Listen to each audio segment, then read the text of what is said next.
The massive space station looked like a metal flower floating in the darkness. Captain Han Wool pressed his face against the window of his ship and stared at it. The station was bigger than anything humans had ever built. It had hundreds of spinning wheels and towers that stretched out like petals. Bright lights moved along its surface like tiny stars. "Look at that thing," said Boram from her seat at the control panel. She was the ship's engineer and she loved looking at new technology. It must be 20 kilometers wide. Taemin, their pilot, was busy checking the navigation systems. The aliens built this? No wonder they control half the galaxy. Hai-Jin sat quietly in the corner, taking notes in her tablet. She was their scientist and her job was to study alien life forms. She had been preparing for this moment for 3 years. "Remember," she said softly, "we represent all of humanity today. We need to make a good first impression." Captain Han Wool nodded. He felt tired. The journey from Earth had taken 2 months even with their fastest ship. The crew had been living on recycled air, protein bars, and instant coffee. Everyone looked worn out and pale. "Incoming message from the station," Taemin announced. Strange clicking sounds filled the ship's speakers, followed by a mechanical voice speaking perfect English. "Welcome, humans of Earth.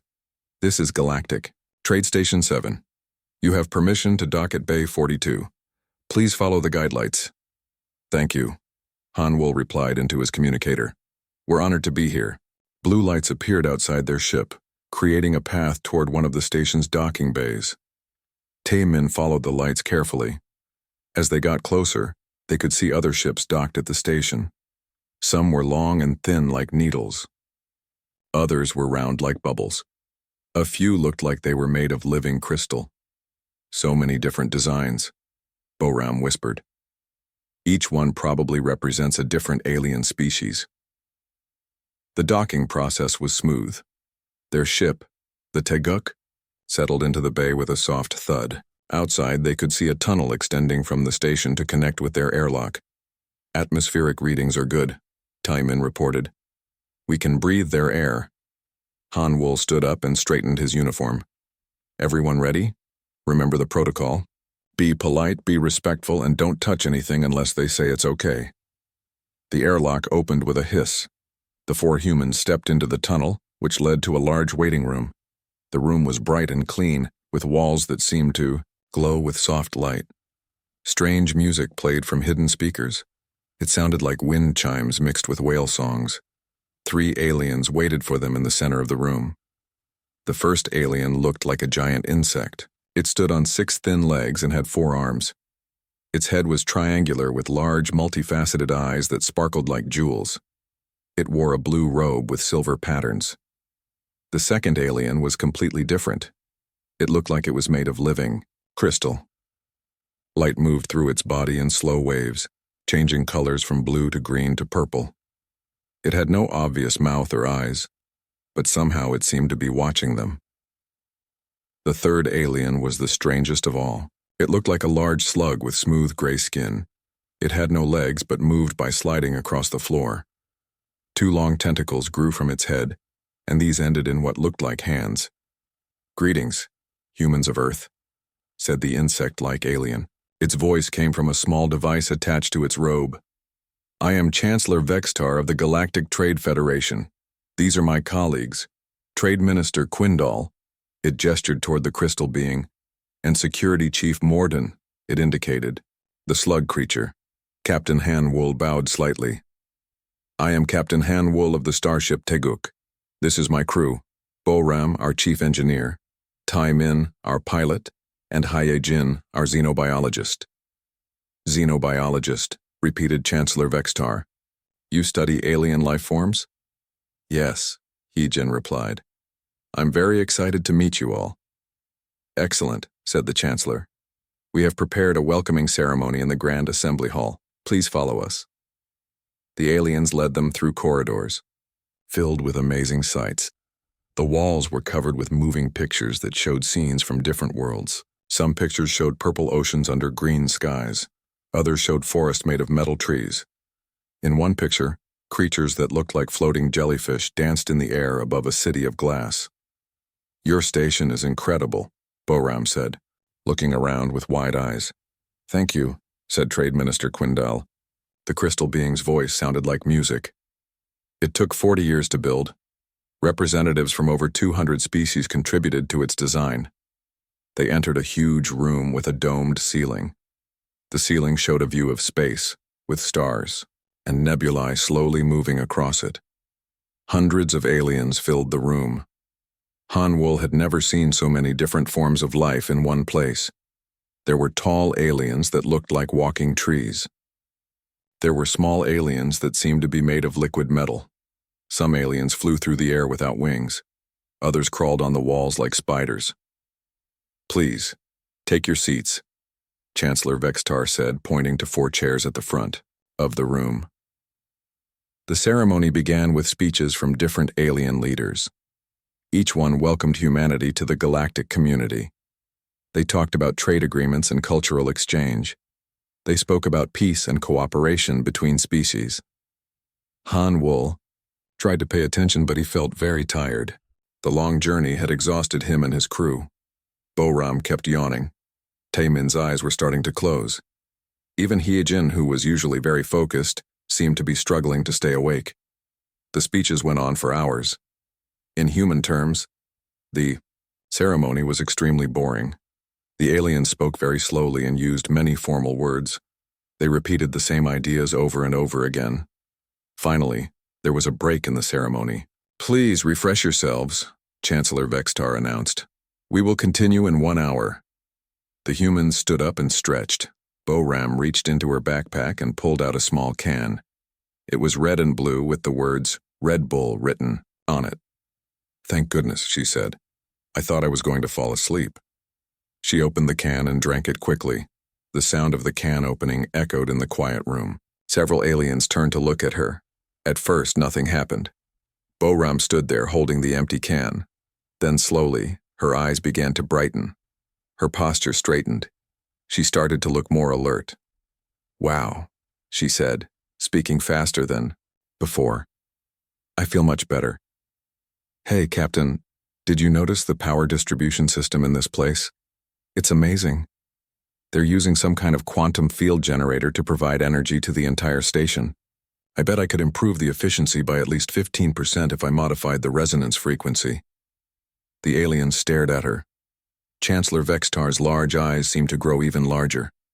Trade Minister Quindal's crystal body began to glow, brighter. Security Chief Morden's tentacles twitched nervously. Are you feeling well? Asked Chancellor Vextar carefully.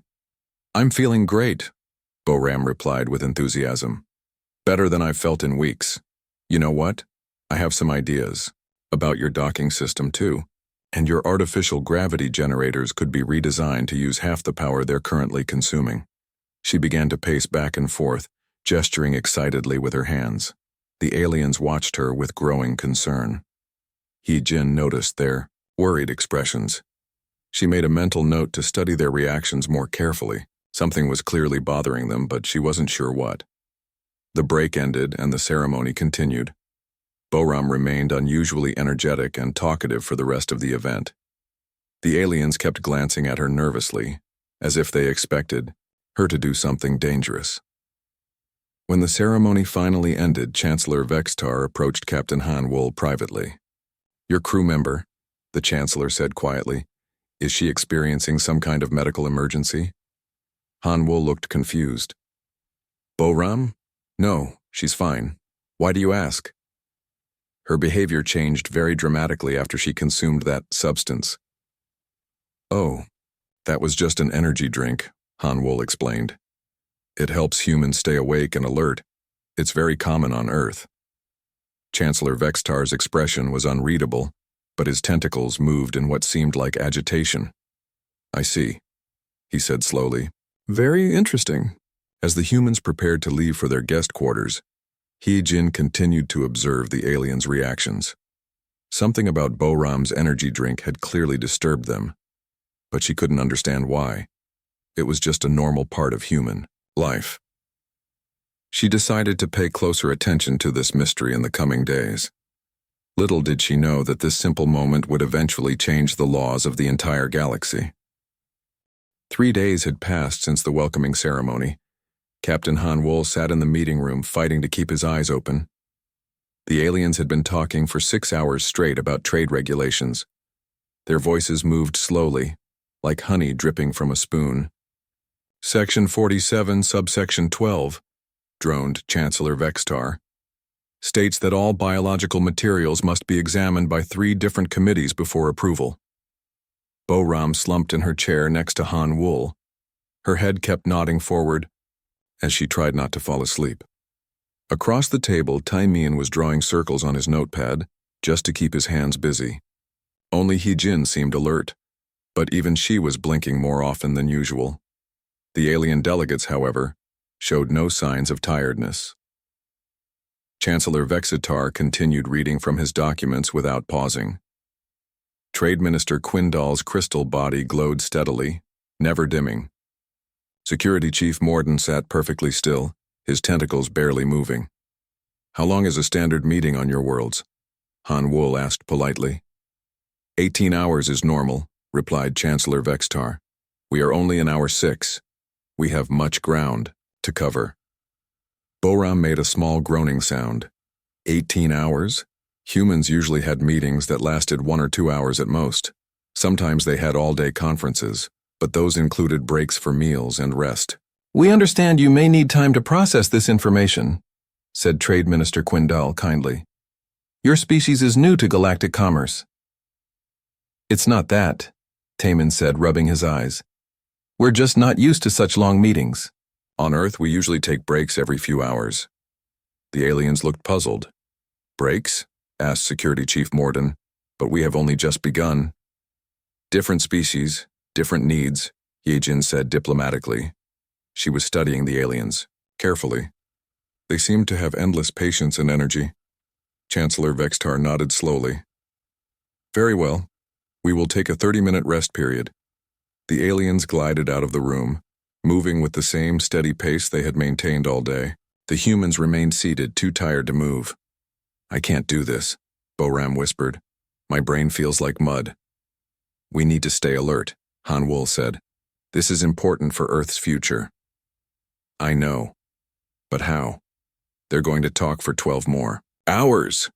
Taman reached into his travel bag and pulled out a small case. Inside were 4 cans of Monster energy drink. The black cans with green claw marks looked like salvation. "Emergency supplies," he said with a grin. "I packed these for exactly this situation." "You're a genius," Bo-Ram said, grabbing a can. "Are you sure that's wise?" Ye-Jin asked. "Remember how the aliens reacted when you drank that Red Bull?" "They were probably just surprised," Han Wol said. "Besides, we need something to help us focus." Each human took a can. The familiar sound of opening aluminum echoed in the quiet room. They drank quickly, knowing the aliens would return soon. "Ah," Taman sighed. "That's better already." Within minutes, the change began. Bo-Ram sat up straighter in her chair. Her eyes became bright and focused. Taman started organizing his notes with quick, precise movements. Han Wol felt his mind becoming sharp and clear. "Wow," Bo-Ram said, speaking faster. "I actually feel ready for 12 more hours of meetings." The aliens returned exactly 30 minutes later. They took their seats and prepared to continue reading regulations. "Section 48, Chancellor Vexitar began, concerns the transportation of—" "Excuse me," Han Wol interrupted. The aliens looked surprised. Humans rarely interrupted during formal proceedings. "Yes?" Chancellor Vextar asked. "I've been reviewing the documents while you were gone," Han Wol said quickly. "I noticed some efficiency issues in sections 20 through 30. If we reorganize those procedures, we could reduce processing time by 40%. The aliens stared at him. Chancellor Vextar's mouth parts moved silently. "You reviewed 12 sections in 30 minutes? Asked Trade Minister Quindal. "Actually, I reviewed all of them," Han Wol replied. "Bo-Ram and I worked together. She analyzed the technical requirements while I focused on the legal framework." Bo-Ram nodded enthusiastically. "The power requirements for your scanning equipment are excessive. I can design better sensors that use half the energy and work twice as fast." She stood up and began drawing diagrams on the wall display. Her hands moved quickly, creating complex technical drawings. Furthermore, she continued, your current system has 17 redundant safety checks. We can maintain the same safety level with only 8 checks if we optimize the scanning algorithms. The aliens watched in amazement. Boram was working faster than they had ever seen any biological creature work. Taman joined the conversation. The shipping routes in Section 62 are inefficient too. I calculated better paths that could reduce travel time by 25%. He began typing on his tablet. Numbers and calculations appeared on the screen faster than the aliens could read them. How are you processing information so quickly? Security Chief Morden asked, his tentacles twitching nervously. We're just focused, Hyojin replied. She was busy taking detailed notes about each alien species present. Humans work well under pressure, but even Hyojin was working at an incredible pace. She had already cataloged the physical characteristics, behavioral patterns, and communication methods of 15 different alien species in the room. Chancellor Vextar spoke quietly to Trade Minister Quindal in their own language. The crystal being's light flickered in patterns that seemed like rapid communication. Perhaps, Chancellor Vextar said carefully, we should slow down. Your species appears to be overexerting itself. Overexerting? Boram laughed. We're just getting started. I have ideas for improving your life support systems, your gravity generators, and your computer networks. She began pacing around the room, gesturing excitedly. Did you know your air recycling system could be 30% more efficient? And your lighting uses an old-fashioned photon distribution method. I could upgrade it to quantum illumination. The aliens exchanged worried glances. Something was clearly wrong with the humans, but they didn't understand what. Taemin was now working on 3 different projects at once. He was recalculating shipping routes, designing new navigation systems, and solving complex mathematical problems that the aliens had mentioned as examples. This is fascinating, he said rapidly. Your hyperspace calculations are based on old theories. There are much better approaches using dimensional folding mathematics. Security Chief Morden slithered closer to Chancellor Vextar. Should we call for medical assistance? He whispered. I'm not sure, the Chancellor replied quietly. They don't appear to be in distress, but their behavior is highly unusual. Hanwol noticed the aliens whispering. Is something wrong? Asked. Your crew seems to be experiencing some form of enhancement, Chancellor Vexistar said diplomatically. Enhancement? Hanwol looked confused. We're just working normally. Normally? Trade Minister Quindal's light pulsed rapidly. You are processing information at rates we have never observed in biological entities. Hyojin looked up from her notes. What do you mean? In the past hour, Security Chief Morden explained, you have completed work that would normally take our best teams several days. The humans looked at each other. They felt normal, just more alert and focused than before. Maybe we're more capable than you expected, Boram suggested.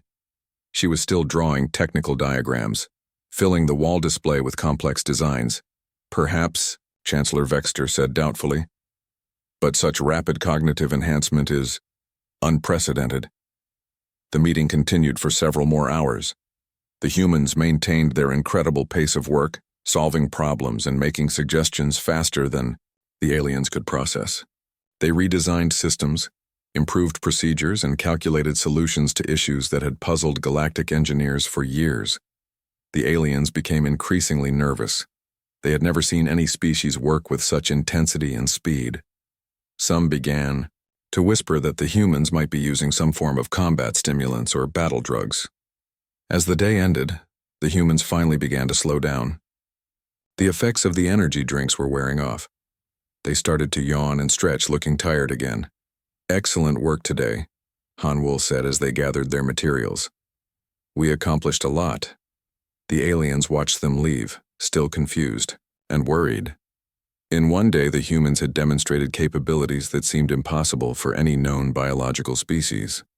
Chancellor Vextar called an emergency meeting as soon as the humans were gone. We need to understand what we witnessed today, he told his staff. No species in galactic history has shown such dramatic cognitive enhancement. Perhaps humans are naturally more capable than we assumed, suggested Trade Minister Quindall. Or perhaps, Security Chief Morden said darkly, they are using substances that we don't understand. The mystery of human behavior was growing deeper, and the aliens were beginning to suspect that there was more to these strange creatures from Earth than they had originally thought. The next morning brought the most important meeting of the diplomatic mission. Captain Han Wool and his crew sat in the Grand Assembly Hall, facing representatives from 50 different alien species. Today they would discuss trade agreements that could change Earth's future forever. Boram had been working all night on her presentation. She wanted to show the aliens how human technology could benefit the galaxy. Her eyes were red from lack of sleep, and she kept rubbing her forehead. "You look terrible," Taemin whispered to her. "I feel terrible," Boram replied. "I couldn't sleep after yesterday's meeting. My mind kept racing with ideas." Hyjin noticed Boram's condition with concern. "Maybe you should rest instead of presenting today." "No way," Boram said firmly. "This is too important. I just need something to wake me up." She reached into her bag and pulled out a can of Red Bull. It was her third energy drink in 12 hours, but she didn't think about that. She only knew she needed to stay alert for the presentation. Chancellor Vextar called the meeting to order. "Today we will hear proposals from our human guests about technological cooperation." Boram stood up to begin her presentation. She took a long drink from her energy can and set it down on the podium. The familiar taste of caffeine and sugar hit her system. "Thank you for this opportunity," she began. "I want to show you how human engineering can improve galactic technology." For the first few minutes, everything went normally. Boram explained her ideas clearly and calmly. The aliens listened with interest. Her presentation slides showed diagrams of improved power systems and faster computers. Then the energy drink began to take effect. Boram's speech became faster and more excited. "As you can see in slide 12, our quantum processors can handle 7 times more data than your current systems. But that's just the beginning. I stayed up all night thinking about this, and I realized we could make them even better." She clicked rapidly through her slides, speaking so quickly that the alien translators struggled to keep up. "Look at this design," she said, pointing at the screen. "We could reduce power consumption by 60%, and if we combine that with my new cooling system, we could increase processing speed by 300%. The aliens in the audience began to shift uncomfortably in their seats. Boram was moving around the stage now, gesturing wildly with her hands. "But wait, there's more," she continued. "I also designed a new communication system that could connect every world in the galaxy instantly. No more waiting days for messages to travel between stars." Trade Minister Quindall's crystal body began to glow brighter. "Perhaps we should slow down and discuss each proposal separately," the minister suggested. "Slow down?" Boram laughed. "Why would we slow down? Time is money." "Speaking of money, let's talk about the economic benefits of these improvements." She began calculating numbers in her head and writing them on the presentation screen. Her handwriting was messy and rushed. "If we implement my designs across just 1,000 worlds, the galaxy could save 17 billion credits per year. That's enough money to build 500 new space stations." Security Chief Morden's tentacles were twitching nervously. He had never seen any being display such manic energy during a formal presentation. Suddenly, Boram stopped talking. She swayed slightly and grabbed the podium for support. "Are you feeling well?" asked Chancellor Vextar. Boram blinked several times, as if trying to focus. "I'm fine. Actually, I'm better than fine. I'm great. But also..." Wait, what was I talking about? She looked at her presentation screen with confusion. Did I write all this? When did I write all this? The aliens exchanged worried glances. The human's behavior was becoming more erratic by the minute. "Maybe we should take a break," Han Wool suggested, standing up. "No," Boram said sharply. "We can't take a break. Don't you see what's happening here? They're trying to slow us down. They don't want us to succeed." She pointed at the alien delegates with suspicion. "Why are you all staring at me like that? What aren't you telling us?" "Boram," Hyejin said gently, "no one is trying to slow us down. Everyone here wants the negotiations to succeed. Are you sure about that? Boram asked, her voice becoming paranoid. How do we know they're not recording everything we say? How do we know they won't steal our technology and use it against Earth? The alien delegates looked shocked. Accusations of espionage and theft were serious matters in galactic diplomacy. I assure you, Chancellor Vextar said carefully, we have no intention of stealing your technology. That's exactly what someone who wanted to steal our technology would say, Boram replied. She began pacing back and forth on the stage. We need better terms for this deal. Earth deserves equal partnership, not junior membership. We're bringing advanced technology to this galaxy, and we should be treated with respect. Captain Han Wool tried to calm her down. Boram, please sit down. Let's discuss this calmly. Calmly? Boram's voice rose. How can we be calm when so much is at stake? This deal will affect billions of people on Earth. We need to get the best possible terms. She slammed her hand on the podium. I demand that Earth get full voting rights in the Galactic Trade Federation. I demand that human technology be protected by galactic patents. And I demand that Earth receive 50% of all profits from our innovations. The alien delegates began talking among themselves in their various languages.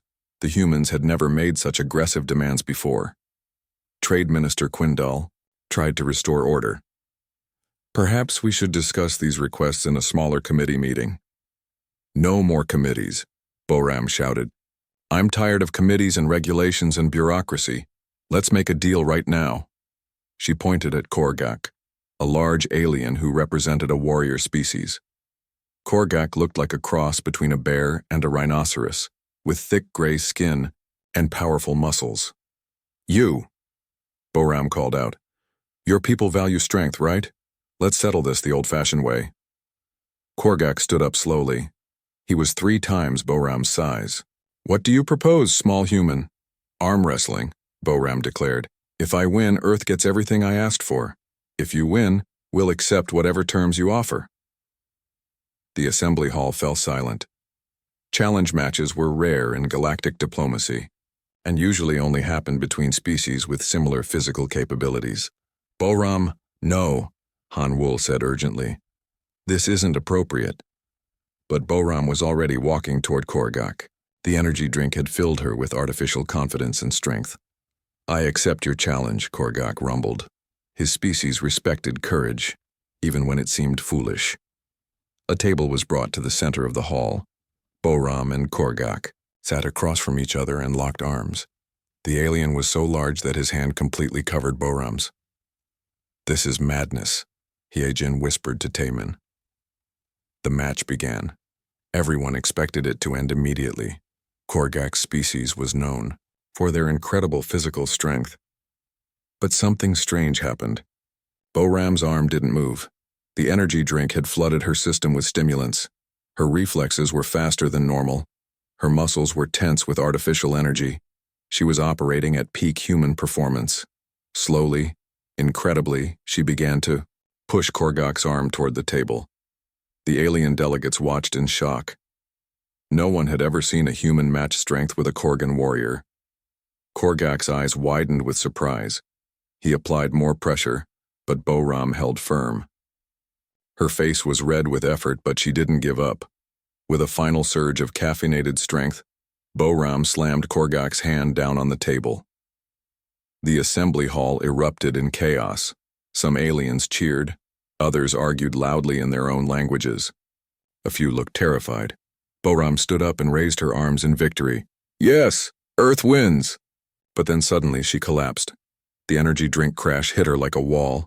All the artificial energy drained from her body at once. She fell to the floor, unconscious. Medical emergency, Security Chief Morden called out. Summon the healers, alien. Medical personnel rushed into the hall. They surrounded Boram's unconscious form, checking her vital signs with strange instruments. Her heart rate is extremely irregular, one of the medics reported. Her brain chemistry appears to be fluctuating rapidly. Captain Han Wool knelt beside Boram.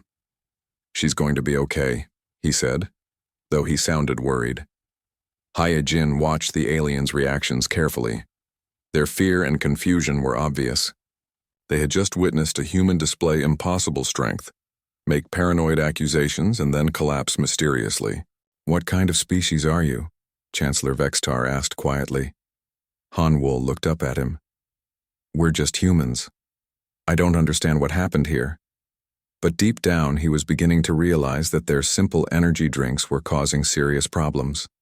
The aliens clearly didn't understand human biology, and these misunderstandings were threatening the entire diplomatic mission. As Boram was carried to the medical bay, the alien delegates began an emergency discussion about the safety of continued negotiations with Earth. The humans had no idea that their casual consumption of caffeine was about to become a galaxy-wide crisis. Dr. Yilmoth was the most respected scientist in the galaxy. Her species, the Earthlings, were known for their brilliant minds and careful research methods. She had studied the biology of over 300 different alien species during her long career, but she had never seen anything like the humans. "Show me the recordings again," she said to her assistant as they sat in the medical research lab. The holographic display showed Boram's presentation from the day before. They watched as the human went from tired and slow to energetic and manic, then paranoid and aggressive, and finally collapsed unconscious. "Notice the rapid changes in behavior," Dr. Yilmoth pointed out. In just 2 hours, this human displayed at least 4 different personality states. Her assistant, a young Earthling named Kilvar, took notes on his tablet. "Could it be a natural biological cycle?" "Impossible," Dr. Yilmoth replied. "No known species has such dramatic mood swings in such a short time. Something external is causing these changes." They had been studying the humans for 3 days since the incident. Boram had recovered quickly and seemed perfectly normal again, but the alien medical team was deeply concerned about what they had witnessed. "The humans have agreed to let us run some tests," Dr. Yilmoth continued. "I want to understand exactly what happened during that presentation." An hour later, Captain Hanwol and his crew arrived at the medical lab.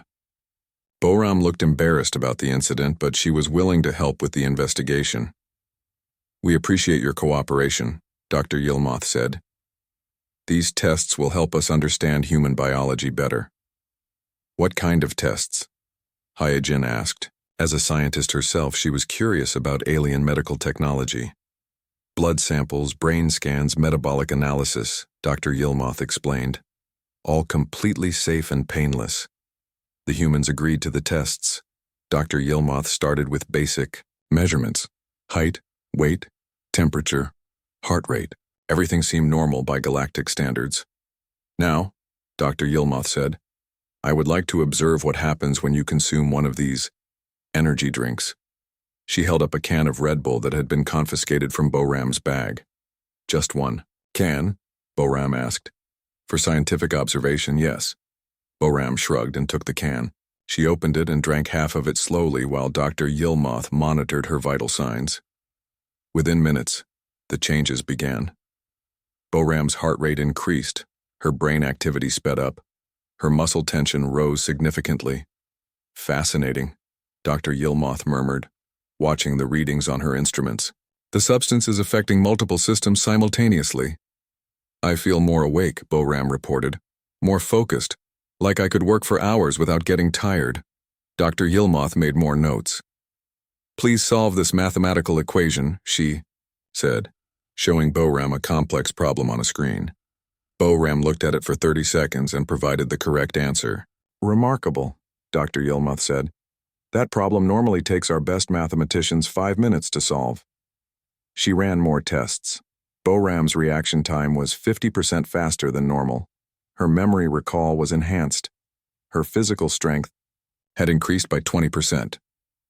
"What exactly is in this drink?" Dr. Yilmoth asked, examining the can. "Caffeine, sugar, taurine, B vitamins," Hanwol listed. "Common ingredients. We've been drinking things like this for decades." "Decades." Dr. Yilmoth's expression showed alarm. "You consume these substances regularly?" "Sure," Taman said. "I usually have 2 or 3 energy drinks per day when I'm working." 2 or 3? Kilvar gasped. "Per day?" Sometimes more, Boram added. During exam periods at university, I used to drink 5 or 6 per day. Dr. Yilmoth and her assistant exchanged shocked glances. The doses the humans described would be lethal to most alien species. We need to test this immediately, Dr. Yilmoth said. Kilvar, prepare the volunteer subjects. Several alien volunteers had agreed to help with the experiments. Dr. Yilmoth started with the smallest possible dose, just 1 drop of energy drink mixed with water. The first volunteer was a Zolothian, a species known for their calm and logical nature. After consuming the diluted mixture, the Zolothian began speaking rapidly about complex mathematical theories. His eyes glowed brighter than normal, and he started solving equations that were far beyond his usual abilities. "This is incredible," the Zolothian exclaimed. "I can see patterns in the universe that I never noticed before. The relationship between quantum mechanics and galactic gravitation is so clear now." Dr. Yilmoth quickly gave him a neutralizing agent to stop the effects. The second volunteer was a Graxian engineer. She consumed a 1/4 teaspoon of pure energy drink. Within seconds, she was redesigning the space station's entire power grid. In her head, "Your energy distribution is completely inefficient," she announced, beginning to draw complex diagrams in the air with her tentacles. "I can improve it by 400%. No, wait, 600%. She had to be sedated to calm her down. "This is extremely dangerous," Dr. Yilmoth concluded. "These substances are affecting alien nervous systems in ways we've never seen before." "But they're completely safe for humans?" Kilvar asked. "Apparently so," Dr. Yilmoth replied. "Which raises a disturbing question about human biology." She turned to face the human crew. "Your species has adapted to consume substances that would be considered controlled combat drugs on most worlds. How is this possible?" Hyjin thought carefully before answering. "Humans have been drinking caffeinated beverages for thousands of years, coffee, tea, chocolate. They're all part of our culture." "For thousands of years," Dr. Yilmoth repeated. "Your entire species has been consuming stimulants for millennia?" "Well, yes," Hanwol said. "It's perfectly normal for us." Dr. Yilmoth began pacing around the lab. "This explains everything. Your species has evolved a unique tolerance to these compounds. What enhances us to dangerous levels is merely normal function for you." She pulled up the test results on her screen. "Look at these readings. When Boram consumed the energy drink, her body processed it efficiently. There was no toxic buildup, no dangerous side effects. Her system is designed to handle these substances. But for other species," Kilvar added, "the same compounds act like powerful enhancement drugs." "Exactly," Dr. Yilmoth confirmed. "A single energy drink contains enough stimulants to enhance most aliens to superhuman levels, and humans consume multiple doses daily without any problems." The humans looked at each other with new understanding. Their casual drinking habits were causing serious diplomatic problems. "So when I drank that Red Bull during the ceremony," Boram said slowly, "the aliens thought I was taking some kind of performance drug." "From their perspective, you were," Dr. Yilmoth explained. "They watched you transform from a tired, sluggish being into a hyperactive genius in a matter of minutes. And when we all drank Monster Energy during the negotiations," Taimin added, "they thought we were enhancing ourselves for some kind of advantage." "Or preparing for combat," Kilvar suggested. "Some species use similar substances before battle." "Captain," Hanwol rubbed his forehead. "No wonder Chancellor Vextar seemed so worried. We've been accidentally demonstrating superhuman abilities." Dr. Yilmoth compiled her findings into a report. "I must present these results to the Galactic Health Authority immediately. This has implications for the safety of the entire galaxy." "What do you mean?" Hyjin asked. "If other species begin consuming human energy drinks, the results could be catastrophic," Dr. Yilmoth explained. "Imagine entire civilizations with enhanced strength, speed, and intelligence, but without the biological adaptations to handle the side effects safely." The humans began to understand the seriousness of the situation. Their simple energy drinks weren't just causing diplomatic misunderstandings.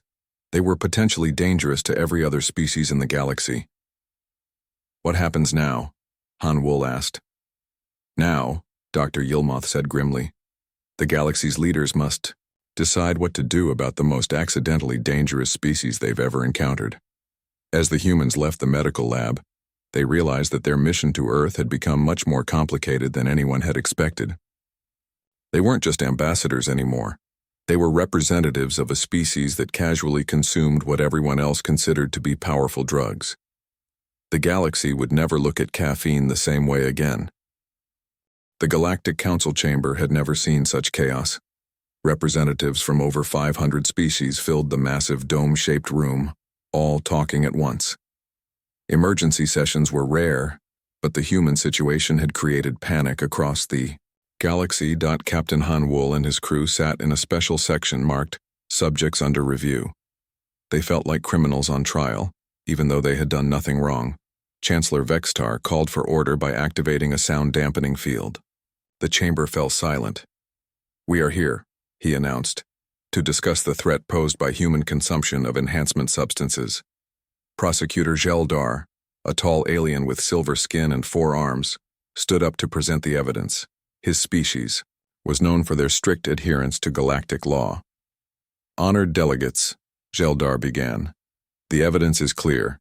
Humans regularly consume substances that would enhance any other species to dangerous levels." The main screen showed video recordings of the humans during their energy drink episodes. The assembly watched Bo-Ram defeat Korgak in arm wrestling, Tae-Min solve complex equations in seconds, and Han Wol process legal documents at superhuman speed.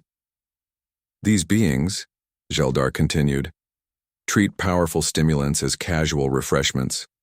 They consume doses that would kill most of us, and they do this multiple times per day." Worried murmurs filled the chamber. Many aliens had never seen such dramatic behavioral changes in any biological creature. Furthermore, the prosecutor said, they show no awareness of the dangerous nature of these substances. They offered to share them with our research volunteers, nearly causing several medical emergencies. The evidence was overwhelming. Dr. Yilmoth's medical report confirmed that human energy drinks contained enough stimulants to enhance most aliens far beyond safe levels. "What do you propose, Vine?" asked Senator Mortak, an elderly alien who represented the Outer Rim worlds. "I propose," Zeldar announced, "that all caffeine and taurine-based beverages be classified as controlled substances. Their possession or distribution in galactic space should be illegal." The chamber erupted in discussion. Some delegates agreed with the ban, others argued it was too extreme. Captain Han Wol requested permission to speak. Chancellor Vextar granted it reluctantly. "Honored delegates," Han Wol said, standing up. "I understand your concerns, but this ban would discriminate against human biology and culture." He gestured to his crew. "We're not trying to enhance ourselves or gain unfair advantages. These drinks are part of our normal diet. Banning them would be like banning water for aquatic species." "But the safety risk," interrupted Trade Minister Quindal, "is too great to ignore." "Then let us help you manage that risk," Hyejin suggested, also standing. "We can establish safety protocols and education programs." Bo-Ram joined the conversation. "I could design detection systems to prevent accidental exposure, and we could create human safe zones where our beverages are allowed." Some delegates seemed interested in compromise, but Prosecutor Zeldar was not satisfied. "The humans claim these substances are safe for them," he argued. "But we have seen the dramatic behavioral changes they cause. Who knows what other dangerous effects they might have?" "We've been drinking caffeine for thousands of years," Tae-Min said. "If there were dangerous effects, we would know by now." Senator Krickval, who represented the scientific community, raised a tentacle. "May I suggest a different approach?" The chamber turned to listen. Senator Krickval was respected for his wisdom and practical solutions. "Rather than ban these substances entirely," he said, "why not use this opportunity to learn? Humans have evolved unique biological adaptations. This could benefit medical research throughout the galaxy." Dr. Yilmoth stood up from the observer section. "I agree with Senator Krickval. Human biology could help us understand neurological enhancement and metabolic adaptation." The discussion continued for hours. Different species proposed various solutions. Complete ban with no exceptions. Human-only zones where energy drinks were permitted. Strict licensing and medical supervision for all caffeine products. Joint research. Programs to study human biology, special diplomatic immunity for human consumables. Finally, Chancellor Vextar called for a vote on a compromise proposal. The Galactic Energy Drink Prohibition Protocol, he announced, with the following provisions. First, all caffeine and taurine-based beverages are banned from general galactic commerce. Second, humans are granted special biological exemptions for personal consumption. Third, humans must never offer these substances to non-human species without proper medical supervision. Fourth, all diplomatic facilities hosting humans must establish secure storage areas for human consumables. Fifth, humans agreed to participate in ongoing biological research to understand their unique adaptations. The vote was close, but the compromise passed by a narrow margin. Captain Han Wool felt relieved but also frustrated. So we can keep our energy drinks, but we're basically under special restriction? It's better than a complete ban, He Jin pointed out. And we get to keep our coffee too, Boram added hopefully. Chancellor Vextar confirmed that coffee, tea, and chocolate were also covered by the human exemption, since they contained similar compounds. 6 months later, the situation had changed. Dramatically, Boram now worked as the galaxy's first human beverage safety inspector. She traveled to different worlds, helping aliens understand why human drinks were dangerous and how to safely store them. Taemin had started a consulting business called Human Productivity Solutions. He helped alien companies optimize their work schedules and energy management, though without any actual energy drinks. Hye Jin became the director of the new Interspecies Biology Research Institute, studying how different species had adapted to various environmental chemicals. Captain Han Wool remained as Earth's ambassador, but now he also supervised the Human Consumption Monitoring Program. The most surprising development came when several alien species began developing their own mild stimulant beverages. They couldn't handle human-strength energy drinks, but they created gentle versions that improved their focus and productivity. The Zolothians invented logic enhancement tea with tiny amounts of caffeine. The Graxians developed efficiency crystals that slowly released stimulants. Even the patient Ethrans created concentration compounds for their research projects. Within a year, the galactic economy was booming. Productivity increased on hundreds of worlds as different species found safe ways to enhance their natural abilities. The humans became known as the Awakeners, the species that accidentally introduced the galaxy to the concept of safe biological enhancement. It's funny, Boram said during a video call with her friends back on Earth. We came here to trade technology, but instead, we revolutionized galactic society with Red Bull. The galaxy will never be the same, Han Wool agreed. And neither will bureaucratic meetings. Everyone works much faster now. The energy drink ban remained in galactic law, but it became more of a safety regulation than a restriction. Humans were free to consume their beloved caffeine, while other species were protected from accidental overdoses. Most importantly, the incident had taught the galaxy valuable lessons about biological diversity and the importance of understanding different species' needs.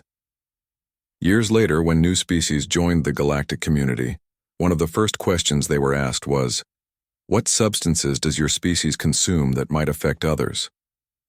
The human energy drink crisis, as historians called it, became a famous example of how cultural misunderstandings could lead to better cooperation and understanding between different forms of life. And somewhere in the galactic archives, there was still a video recording of a small human engineer defeating a massive alien warrior in arm wrestling after drinking a can of Red Bull. The galaxy never forgot the day they learned that humans casually consumed what everyone else considered to be super soldier serum. But they also never forgot how humans used that mistake to make the galaxy a more productive, understanding, and caffeinated place for everyone.